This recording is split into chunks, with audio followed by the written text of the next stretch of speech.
Today I will be speaking about executive communication for Salesforce admins. And forward-looking statement, please make your purchasing decisions based on currently available products and features. My name is Brian Shea. I'm a Salesforce architect. I run a firm called Shea Consulting, and we do architecture and Salesforce integrations and Salesforce advisory work. All right, so today I'm going to be speaking about executive communication, how admins can communicate better and make a bigger impact. I will talk about 5 principles of executive communication, and I will talk through a few ways that you can do kind of the things that you already do on your job, but do them in a way to help you become a better communicator. All right, so making a bigger impact. It seems like every sort of couple of years or so, the IT leadership press does a survey of CIOs and IT managers, IT directors, about what they're looking for in technical staff. And the thing that always seems to come to the top of the list is soft skills in general and communication skills in particular. This quote from CIO Magazine kind of sums it up. Many employers would rather leave a position vacant than fill it with a candidate who lacks soft skills, especially communication skills. So our bosses are telling us this is important. Our bosses' bosses are telling us this is important.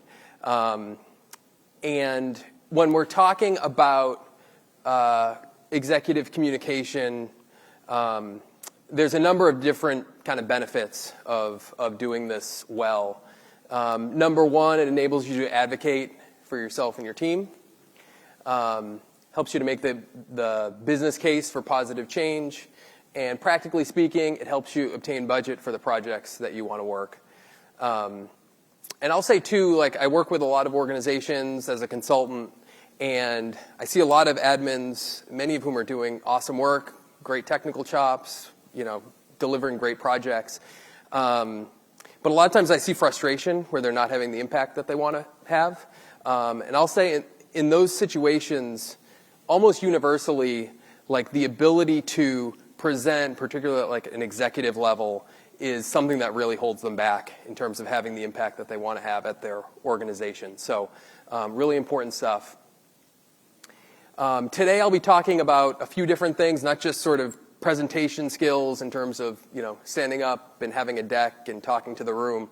I'm also talking about written communication skills in general, writing emails, writing memos, verbal communication skills, one-on-one meetings, that kind of stuff, and then your traditional slide deck and presentations, those kinds of things. So we're not just talking about putting together decks and doing sessions and that kind of thing. All right, so 5 principles of executive communication. I'm going to go through 5 things that time and again sort of come out in terms of how to having really effective communication for an executive audience. So number 1 is focus. What's the main idea? We are all busy. We're all in meetings. We all have our attention spread across a lot of different things. That's true for all of us. It's particularly true of executives. Oftentimes their calendar looks like 8 or 9 hours of meetings across the entire day, oftentimes doing all sorts of different functional areas, finance, human resources, product, technology, all kinds of different things. So when we have an opportunity to get in front of them to present a message, we want to make sure it's very focused. We want to make sure it's very clear. One of the things that I like to think about is, if I'm presenting to a CIO or someone, what I want to think about is that CIO leaves the meeting and somebody asks, what was that meeting about? I'm thinking about it in terms of that 5-second, 3-second summation that they give someone else. What is that short elevator pitch, 3 bullet points, 1 sentence? What is that one idea that I want them to leave that meeting with? And I want to drive everything towards that one main idea. So number 2, business value. When we're talking to executive audiences, like any audience, there's sort of a continuum of, some folks are really interested in technology, other folks are not interested and even fearful of technology. But when we're talking about executive audiences, almost universally, technology is not the end, it's a means to an end. The end is driving business value. So we want to be telling a story about what the ultimate business value is for our project, and we want to tie any technical details we're talking about to that business value, right? So, and when we're talking about business value, if your definition of the business value is like we're doing Salesforce or we're doing fill in the blank with technology, like take a step further, because that technology is never going to be the business value in and of itself. What will it help us do? Will it help us sell more? Will it help us be more efficient, etc.? Okay, and types of business value, I want to drill it down on this idea just a little bit more and sharpen it up. So when we talk about business value, three main sort of buckets of business value. Number one is efficiency. How well are we using our resources? How can we use them better? How can we cut costs? Things like decreasing manual work, improving time to resolution, reduction of maintenance costs. Performance, how well are we achieving our goals? This often has a revenue impact. How can we increase sales? How can we increase revenue? Increasing sales performance, improving net promoter score, improving customer satisfaction score, enabling business to scale, new products, new services, mergers and acquisitions. And three, risk and compliance, how well are we managing our risks? Increasing system reliability, improving data quality, regulatory compliance. All three are important. The one in the middle, performance. You want to talk to executive audiences about the things that they care about. The middle one is the thing almost always they're going to be most excited about. How are we using this technology to increase performance, increase revenue? Number three, quantify. Whenever possible, we want to quantify what we're talking about. To use an example, if we have a system issue, what are ways we can quantify? What are the number of hours it will take to resolve it? What is the cost to resolve it? What is the frequency that this issue occurs? How often does it occur? What is the impact on the business? Okay? Our executive audiences oftentimes understand their business through the lens of KPIs across the organization. So as much as possible, we want to tell our story through KPIs. Okay, and number four, peer organizations. What are other organizations in our industry doing? How are they using Salesforce? What problems are they solving with it? What are the best practices? Oftentimes you'll hear if you're presenting to these audiences and there's something sort of unexpected or there's an issue or something's not working, one of the first questions that the audience will ask is, why are we the only ones who have this problem? Why doesn't XYZ competitor have this problem? Why don't other people in our industry have this problem? So if you can figure out sort of what other organizations in your industry are doing, that's going to be a very compelling story for your executive audiences. And with this one, good news. You're all at Dreamforce. You're all at the right place to hear case studies of what companies are doing. So definitely be intentional about sort of jotting the ones down that are most relevant and make sure you bring those back to your organization and share those. All right, and principle number 5, and this in a lot of ways I think is a little bit of a secret weapon because providing options is really, really powerful. Whenever possible, we want to provide options for how we can achieve a business goal, okay? We want to, as much as possible, provide a side-by-side comparison in terms of expected value of various options, functional scope, cost, both in terms of upfront cost of how much will it cost to build or purchase, and what's the maintenance cost going to be, and what's the risk, okay?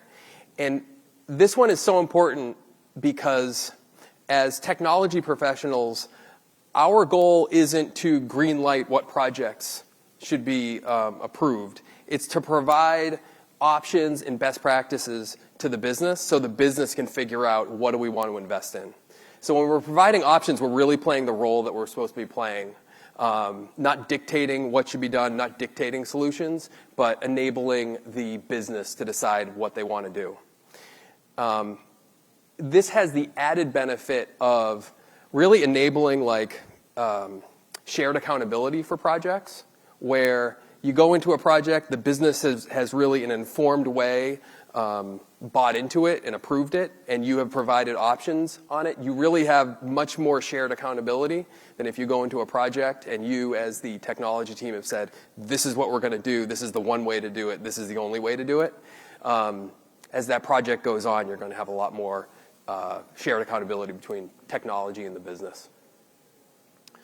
One other point to call out on options is it's really an excellent way to understand your stakeholders' priorities. So as a consultant, I work with organizations, and a lot of times I know them really well. I have a good sense of their priorities, but when you present options to them, it's always interesting to hear them kind of talk through the trade-offs and what's important and the questions that they ask. So really good as you're presenting the options to kind of listen and hear what they're really valuing at the moment with their business. All right, so how to improve your executive communication skills on the job.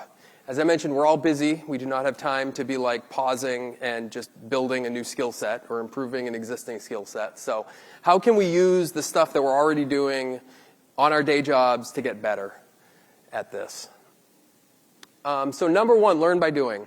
So there's this term accidental admin, this concept of the person who had one job and then they started doing Salesforce and they got better and better at it from doing projects and doing different things. Communication, same way. Build bit by bit. Start something, try it out, build a new skill, bit by bit by bit. So learn by doing, volunteer to present.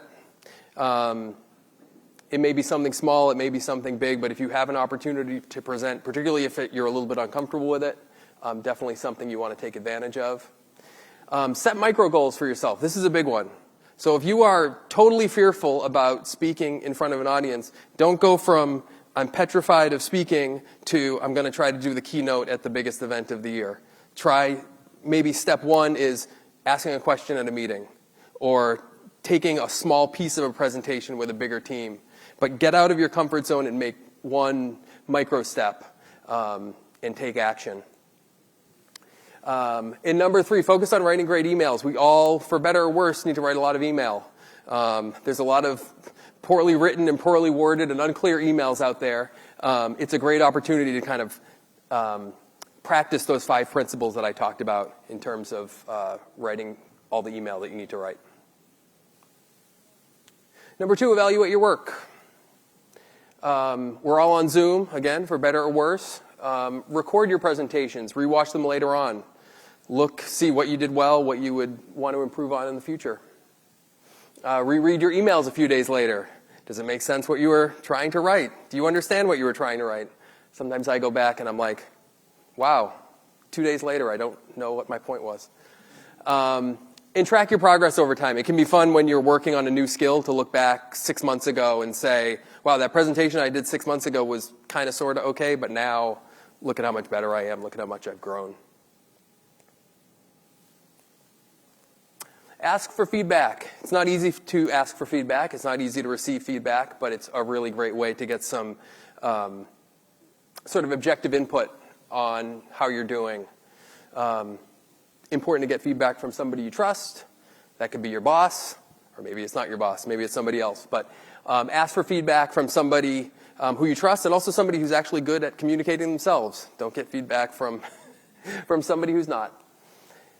Number 4, give yourself time. This is a really important one. I can almost guarantee you any session that you've seen here at Dreamforce this week, particularly any of the keynotes, folks who have delivered them have been working on them most likely not for weeks, but for months. A ton of preparation time goes into presentations. So make sure you're understanding and appreciating how long it takes, particularly when you're starting out. Give yourself plenty of time and expect to create a lot of drafts and give yourself time to step away and come back to it. And number 5, get formal training. So obviously speaking, Toastmasters is a famous one, and people are familiar with that. Formal training in writing. Okay, so a lot of us with technology backgrounds, maybe we had a lot of technology courses when we were in school, but not so much writing. Get some formal writing training.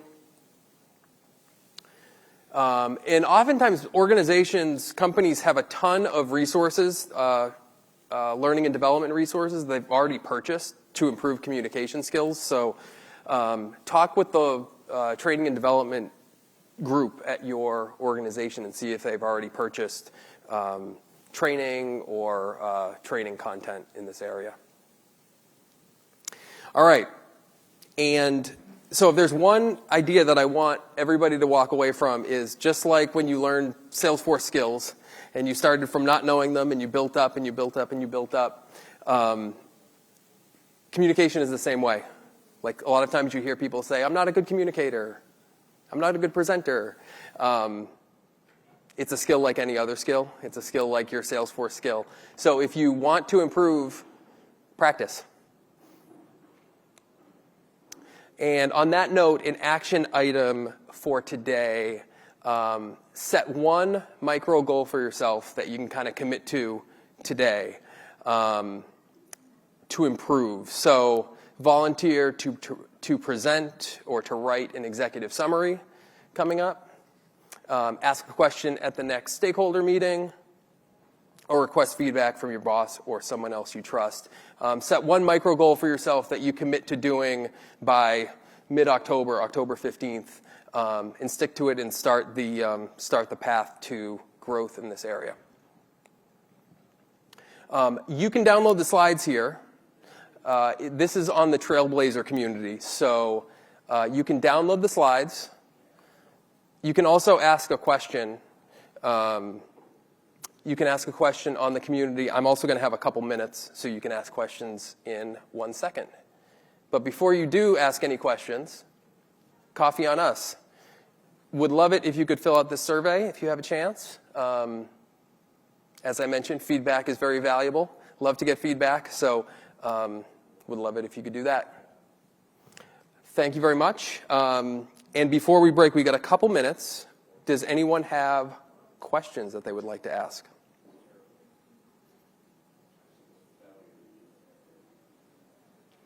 All right. Well, thank you very much. I hope you all have an awesome rest of Dreamforce.